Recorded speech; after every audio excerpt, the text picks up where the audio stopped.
ស្ងោចង់ជ្រូកជាមួយតៅហ៊ូជីឆាយហើយបន្លែរបស់យើងមានពោតមានការ៉ុតមានឆៃថាវចង់ជ្រូកនេះខ្ញុំសោសទឹកក្តៅរួចហើយហើយមកខ្ញុំបងនេះខ្ទឹមសហើយចង់ជ្រូកដែលខ្ញុំស្រូបរួចមិញហើយយើងដាក់ពោតយើងចូលរំងាស់ឲ្យចេញផ្អែម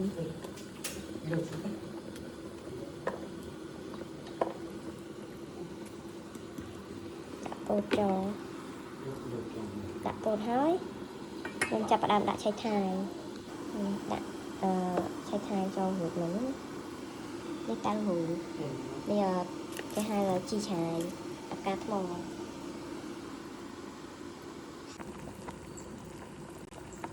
ហើយដាក់ចូល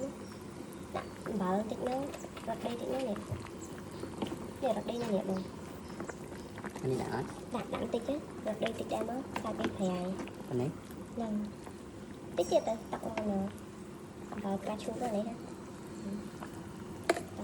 ដាក់រ៉ដីបន្តិចណាមកដល់ខ្ញុំមិនដែរញ៉ាំរ៉ដីដែរនេះស្លោទៅកូនទៅប្តីគាត់យកទៅកន្លែង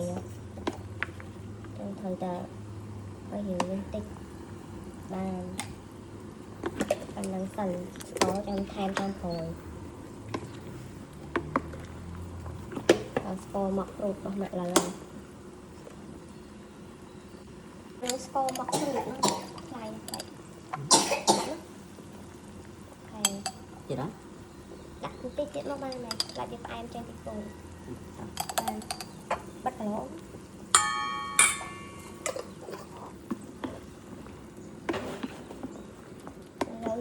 ប្រាប់ប្តីខ្ញុំថាស្លមិនសូវដុតពេកកូនញ៉ាំដែរតែវាអត់ល្អសុខភាពហើយ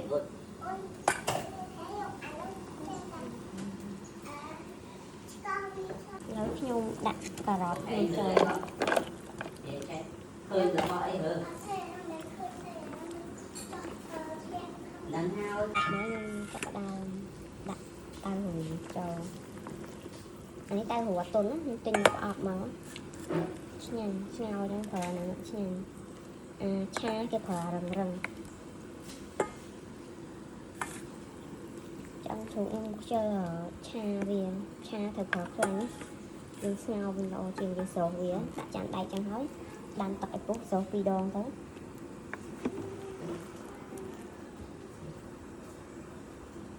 បន្ទាប់មកយើងដាក់ជីឆាយរបស់យើងអាកាថ្មនឹងចូលវាបន្តិចណាមួយឆ្នាំងនេះពេញបិទខ្ញុំយកទៅដាំ